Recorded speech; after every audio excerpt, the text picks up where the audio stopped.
amigo, minha amiga aqui do Serviço Social para Concursos. Como é que tá? Tudo bem? Professor Bruno Lira aqui e vamos iniciar mais um bloco final do Código de Ética dos Servidores Públicos Federais, do Executivo Federal. Gente, vamos falar nesse bloco sobre comissões de ética. E aqui eu tenho o inciso 16, né? O inciso 15 trazia as vedações. O inciso 16 diz assim, ó, em todos os órgãos e entidades da administração pública federal. Gente, em todos os órgãos e entidades da administração pública federal, direta, indireta, autárquica e fundacional, ou em qualquer órgão ou entidade que exerça atribuições delegadas pelo poder público. Vejam só, gente, deverá criar uma comissão de ética. Gente, onde é que tem que ter comissão de ética, professor? Em todos os órgãos e entidades da administração federal, direta, indireta, autárquica, fundacional, e qualquer órgão que exerça atribuições delegadas pelo poder público. Então, até mesmo, por exemplo, gente, uma concessionária de serviço público. Uma concessionária de serviço público que recebeu concessão da União, ela tem que obedecer e tem que criar uma comissão de ética. Entendeu? Então, além da administração pública, aquelas que exercem atividades delegadas pelo poder público. Deverá ser criada uma comissão de ética encarregada de orientar e aconselhar sobre a ética profissional do servidor, no tratamento com as pessoas e com o patrimônio público, competindo-lhe conhecer concretamente de imputação ou de procedimento suscetível de censura. A censura, repito, é a única, entre aspas, penalidade que pode ser aplicada ao servidor pela comissão de ética, de acordo com o Código de Ética. Beleza? Tranquilo? Maravilha! A comissão de ética incumbe a ela fornecer aos organismos encarregados da execução do quadro de carreira dos servidores os registros sobre a conduta ética para efeito de instruir e fundamentar promoções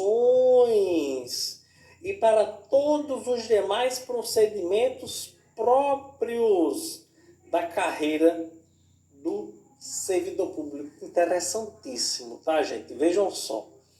Gente, a comissão de ética, ela vai estar fiscalizando a vida do servidor, tá? A vida funcional do servidor. E vejam que interessante, pessoal. O servidor público, no cumprimento do Código de Ética, esse comportamento dele influi nas promoções. Porque o órgão que é responsável para averiguar e promover o servidor, ele vai pedir informação à comissão de ética. Comissão de ética, vem cá, e aí, esse servidor, como é que é? Está trabalhando bem, não está? Ele está cumprindo o Código de Ética, não está? Se você violar o Código de Ética, você vai ter prejuízo às promoções da sua carreira. Importantíssimo esse inciso 8. Esse inciso 18, na verdade. O 22, por que 22, professor? Porque aqui é o 18. O 19, 20 e 21 foram revogados. Aí já pula para o 22. A pena aplicável ao servidor público pela comissão de ética é a de censura. Como eu falei para você, a comissão de ética só aplica censura, não aplica advertência, não aplica suspensão, demissão, cassação, destituição. Não, apenas censura. E sua fundamentação constará do respectivo parecer, assinado por todos os integrantes da comissão de ética. Consciência do faltoso. Se algum integrante faltou, tem que saber qual foi o parecer, tá bom? Então, a comissão de ética aplica censura e todos os integrantes da comissão devem assinar. Inciso 24, houve um pulo porque houve uma revogação do decreto, houve uma revogação do inciso anterior a esse também, por isso houve esse pulo. Para fins de apuração do comprometimento ético, entende-se por servidor público. Aqui é importante, gente, porque ele tá trazendo aqui para a gente o conceito de servidor público, ou seja, quem é que deve, olha só, quem é que deve obedecer o Código de Ética? Todo servidor público. E quem é servidor público? Olha só, quem deve obedecer o Código de Ética? Todo aquele que, por força de lei, contrato ou qualquer ato jurídico,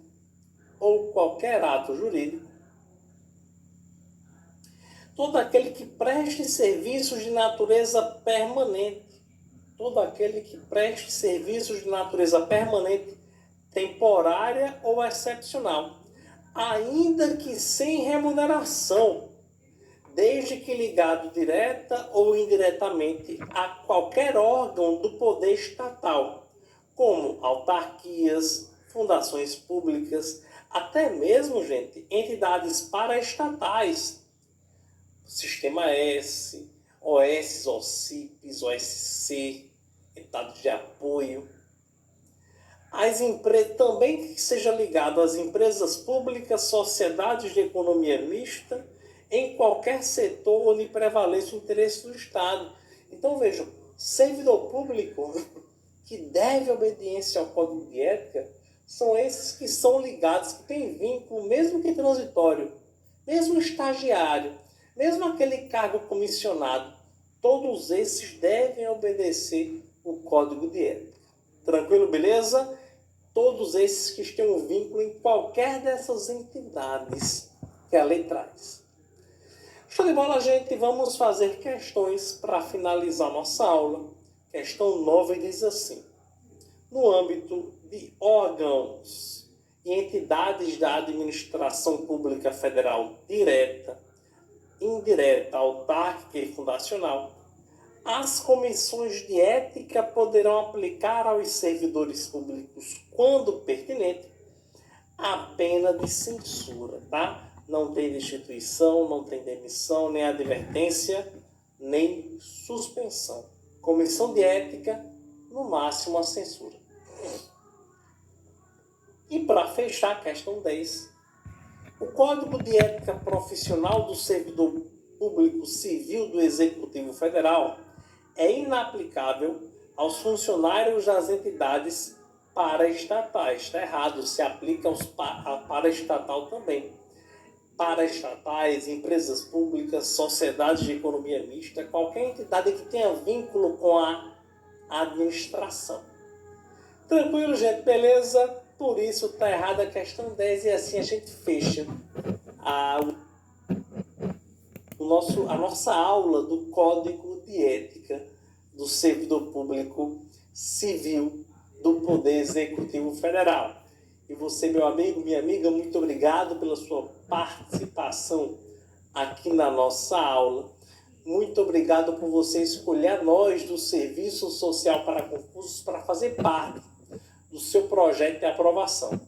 Tenho certeza que a gente só vai descansar quando a gente conseguir seu... Olá, você, meu amigo, minha amiga aqui do Serviço Social para Concursos. Como é que tá? Tudo bem? Eu sou o professor Bruno Lira, professor de Direito Administrativo, de Legislação aqui do Serviço Social para Concursos. Estamos aqui iniciando mais uma aula de Direito Administrativo. Vamos falar sobre a improbidade administrativa. Nós já temos vários temas de direito administrativo aqui na plataforma. Temos mais um tema agora, um tema que vem agregar muito, né? A lei de improbidade administrativa é uma lei que está sempre caindo nas provas de concurso público, sempre está presente ali, ou dentro da matéria de direito administrativo, ou dentro da matéria de legislação. Então a gente vem com esse objetivo de aprimorar o estudo nessa lei também. Se você não me conhece ainda, se você ainda não acompanhou outras aulas minhas aqui no Serviço Social para Concursos, eu sou o professor Bruno Lira, sou bacharel em Direito, sou pós-graduado em Direito Administrativo, em Licitações e Contratos, já fui servidor público concursado e agora estou dedicando o tempo para fazer com que você também consiga essa experiência, também consiga alcançar a estabilidade. Olha só, meu Instagram, para você me acompanhar, para você acompanhar meu trabalho por lá, é o @profbrunolira, tá? @profbrunolira, você vai lá e me segue para sempre estar acompanhando também o meu conteúdo. Gente, a improbidade administrativa, a ideia da improbidade administrativa, ela vem com a nossa Constituição Federal de 1988. A nossa Constituição Federal, você acompanha aqui na tela comigo, ela vai trazer a base constitucional para a improbidade. Está aqui, ó, lá em 1988, o artigo 37, parágrafo 4º, ele vai trazer para a gente essa base constitucional da improbidade. Professor, por que improbidade administrativa? Porque a origem desse termo improbidade, pessoal, ela vem aqui, ó. Ela vem da probidade. A ideia de probidade. O que é probidade? O que é algo que deve ser probo? É algo que deve ser moral, tem relação com a ética, tem relação com o bem comum. Então a probidade, gente, é a ideia de um agente público ter uma atuação conforme a ética, conforme a moralidade, conforme a honestidade. E a improbidade, consequentemente, é o contrário disso. A improbidade é o agente público que tem uma atuação desonesta, tem uma atuação ilegal, tem uma atuação imoral, tá? Então, a improbidade administrativa, ela é uma imoralidade qualificada, embora ela não seja apenas uma violação a princípio da moralidade, mas ela é uma imoralidade qualificada, é um ato de desonestidade do agente público. Logo, nós temos a improbidade administrativa. Parágrafo 4º do artigo 37 vai dizer que os atos de improbidade administrativa importarão a suspensão dos direitos políticos, a perda da função pública, a indisponibilidade dos bens e o ressarcimento ao erário, na forma e gradação previstas em lei, sem prejuízo da ação penal cabível. Meus amigos, é constitucional, tá? Aqui é o que a Constituição traz sobre a ideia, sobre o que ela pretende para o ordenamento jurídico, sobre a improbidade administrativa. E aí, gente, é interessante entender alguns pontos, né?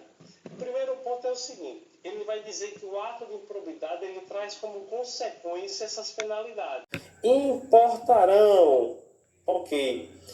Aí ele vai dizer aqui pra gente: na forma e gradação previstas em lei. Opa! Então ele está dizendo aqui, pessoal, que para essas penalidades serem aplicadas, eu preciso de uma lei regulamentando. Lá no direito constitucional,